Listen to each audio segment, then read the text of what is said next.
Okay, picture this. You've got a toddler, and instead of asking for toys or snacks like a normal kid, he looks his parents dead in the eye and starts vividly detailing his own murder. Welcome to this explainer on Kefa Tüthker Titu Maria, how Titu remembered his past. Today we're unpacking a genuinely chilling mystery. We're going to dissect the case of a young boy who turned two entirely separate families upside down and honestly has completely baffled researchers for decades. Let's just dive right in. I am the owner of Suresh Radio. I was shot dead. Just let that sink in for a second. Imagine the absolute shock of hearing those exact words come out of a 2.5-year-old's mouth. This definitely wasn't just some kid with an overactive imagination playing make-believe. He was speaking with the distinct, heavy awareness of an adult, and he was delivering these hyper-specific claims that a toddler literally shouldn't know. These very words ended up igniting one of the most rigorously documented mysteries in the archives of psychological research. So, terrifying childhood memories. From the very moment Titu Singh could speak, it was like he was living a double life. He seemed overwhelmed by this constant, heavy nostalgia for a past he hadn't even lived yet. It was as though a completely different consciousness had just kind of settled into his small frame. To really get why this is so weird, take a look at the timeline we have here. In August of 1983, a man named Suresh Verma was tragically shot dead in the Indian city of Agra. Then, just 5 months later, in December 1983, little Titu Singh was born in a neighboring village. Now, researchers who study these types of phenomena point out that this extremely brief window between a violent death and a subsequent birth is actually a super common denominator in these cases. It's almost as if the memory didn't even have time to fade. And Titu didn't just have some vague, spooky sense of unease. His claims were unsettlingly precise. He actually named his specific business, Suresh Radio, located right in Sadr Bazaar. He casually mentioned having a wife named Uma and 2 children. He even claimed he used to be a smuggler, while actually a gunda, which is basically a thug. And most disturbing of all, he knew exactly how it ended, a fatal gunshot to the head while sitting in his Fiat after work. The sheer volume of these specific details forced his bewildered family to say, okay, we literally have to investigate this. Facing the past family, driven by Titu's escalating demands to go back to his quote-unquote real home, his older brother actually traveled to Agra, and, incredibly unsettlingly, he quickly found a very real shop called Suresh Radio. And yes, its owner had indeed been murdered in August 1983, so a meeting between the two families was now absolutely inevitable. But here is where it goes from a weird coincidence to a genuine horror story.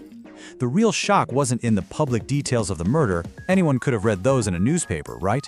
It was the unrecorded, intimate family secrets. When Suresh's family visited Titu's village unannounced, Titu instantly recognized his supposed former wife, Uma, while she was just washing at a tap. He recalled a highly specific family trip to buy her sweets at a local fair. He even knew exactly where gold was secretly buried inside their house. And later, when they visited the radio shop, he immediately pointed out architectural changes that had been made to the building after his death. These were intimate details entirely absent from any public record. Naturally, not everyone was buying it right away. Suresh's younger brother, Mahesh, remained deeply skeptical. I mean, you would be too, right? So he decided to test the child. In this highly tense moment, Mahesh grabs 5-year-old Titu tightly by the wrist and aggressively demands, "Tell me what happened during my wedding." Titu, looking highly annoyed and suddenly speaking with the sheer authority of an angry adult, fires back, "I threw plates." As it turns out, Suresh had famously thrown a massive fit and smashed plates, completely ruining the atmosphere at Mahesh's wedding. It was a deeply embarrassing, entirely unrecorded family secret. That single response completely shattered Mahesh's skepticism. Physical evidence from the past. All right, so we are now officially leaving the realm of psychology and entering hard pathology. Prominent researchers, including Dr. Antonia Mills from the University of Virginia, stepped in and meticulously documented an anatomical match that just defies all logic. On one hand, you have Suresh's official autopsy report, which notes a fatal bullet entry on the right temple, with an exit wound on the opposite side of his skull. On the other hand, you have Titu's physical body. When researchers shaved the toddler's head, they found a birthmark manifesting as a deep indentation precisely on his right temple, perfectly matching the entry wound. And on the exact opposite side, a mole corresponding flawlessly to the exit wound. How a child's body could physically bear the literal scars of a murder he supposedly never lived through is exactly what elevates this from an eerie ghost tale to an astounding medical mystery. And if you're sitting there thinking, wow, what an incredibly bizarre, isolated coincidence, consider this number, 3,000. Titu's story is just one of roughly 3,000 similar cases systematically investigated and archived by the University of Virginia's Division of Perceptual Studies. Let that sink in. This is a globally documented phenomenon, spanning multiple cultures, not just a one-off phenomenon. Between truth and illusion. So with all that said, how do scientists and psychologists actually explain this without resorting to the supernatural? We have to look at both sides impartially. The strongest scientific counterargument hinges on this fascinating psychological glitch called cryptomnesia. Basically, this happens when your brain absorbs information you casually heard or read in the past, completely forgets the original source, and then later reproduces it under the genuine belief that it is an original, personal memory. This is highly relevant to our explainer because Titu's father regularly traveled to Agra for work, and he habitually read the local newspapers. Crucially, the Agra press had covered Suresh's sensational murder extensively for 3 consecutive days. So it is entirely possible the toddler just absorbed fragments of this dramatic story being discussed around the house and unknowingly built a completely fabricated reality out of it. Then there is a significant chronological discrepancy that heavily arms the skeptics.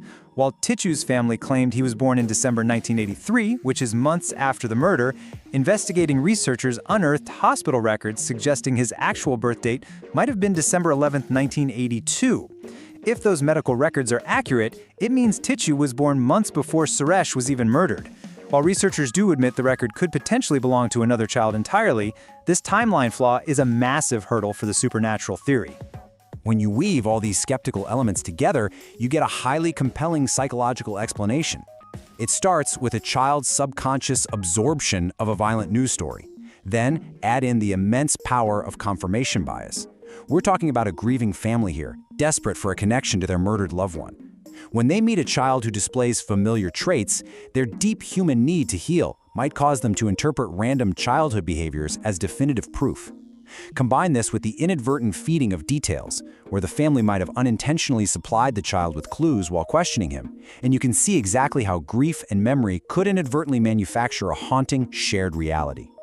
Ultimately, we are left standing between 2 fiercely opposed realities. On one side, we have deeply intimate family secrets and impossible physical birthmarks that completely defy modern medical understanding. On the other side, we have a masterclass in the complexities of the human brain, where ink on a newspaper, forgotten conversations, and the profound grief of a shattered family can construct a totally perfect illusion. So what do you think? Are we witnessing the impossible return of a murdered man, or a deeply unsettling psychological illusion born from ink and grief?